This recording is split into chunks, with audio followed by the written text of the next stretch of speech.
আসসালামু আলাইকুম রহমাতুল্লাহি ওয়া বারাকাতুহু। সুনান ইবনে মাদার হাদিস নম্বর 1884। হযরতে আবি হুরায়রা রাদিয়াল্লাহু আনহু থেকে বর্ণিত। তিনি বর্ণনা করেন নবী করিম সাল্লাল্লাহু আলাইহি ওয়াসাল্লাম শিকার বিবাহকে হারাম করেছেন। হাদিস ইবনে মাদার। এটাও ইবনে মাদার হাদিস। একই ম্যাটারে দুইটা হাদিস বলে একসঙ্গে পরে ব্যাখ্যা বলব।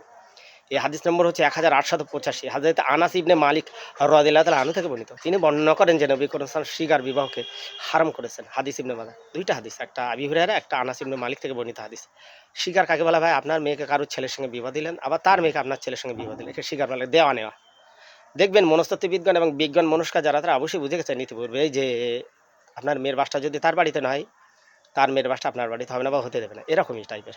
ওই জন্য দেওয়া নেওয়া হারাম, শিকার, বিবাহ মানে একটা মেয়ে দেওয়া আর তাদের বাড়িতে একটা মেয়ে নিয়ে আসা। কিন্তু আপনার ২ টা মেয়ে কারো বাড়ি বিবাহ দিলেন, তার বাড়িতে ২ টা মেয়ে আপনার ২ ছেলের সঙ্গে বিবাহ দিলেন। এরকম সমস্যা নেই। এটা জায়েজ। হ্যাঁ, মনে রাখা উচিত।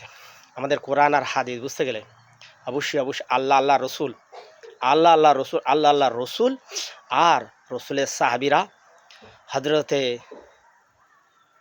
ইবনে আব্বাস, আব্দুল্লাহ ইবনে আব্বাস, হযরতে মাসুদ ইবনে মাসুদ, আব্দুল্লাহ ইবনে মাসুদ এনাদের ভাষায় বুঝতে হবে।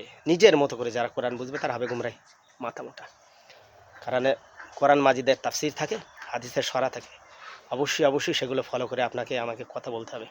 মনে রাখা উচিত যারা নিজেদের মতো কোরআন বুঝবে তারা অবশ্যই হবে নাস্তিক, মাজার পূজারী, পীর পূজারী হবে তারা। অবশ্যই কোরআন হাজির, অবশ্যই নবী সাহাবাদের মতো করে তাদের ভাষায় বুঝুন।